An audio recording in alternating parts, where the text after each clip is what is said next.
آل عمران کی آیت نمبر 2 اور 3۔ اللہ رب العزت فرماتے ہیں اللہ وہ زندہ جاوید ہستی اور نظام کائنات کو سنبھالے ہوئے ہے، حقیقت میں اس کے سوا کوئی خدا نہیں۔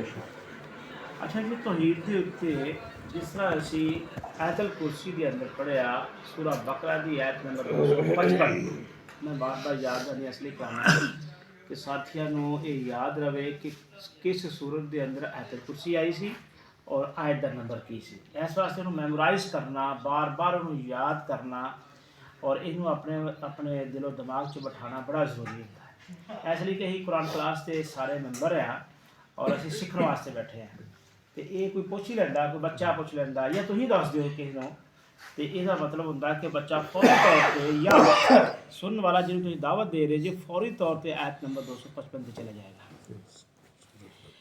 لہذا اللہ تبارک تعالیٰ نے بھی وہ یہی گل کہی کہ اللہ وہ زندہ جاوید ہستی ہے۔ اللہ اپنے بارے کی کہہ رہا ہے وہ زندہ اور جاوید ہستی ہے۔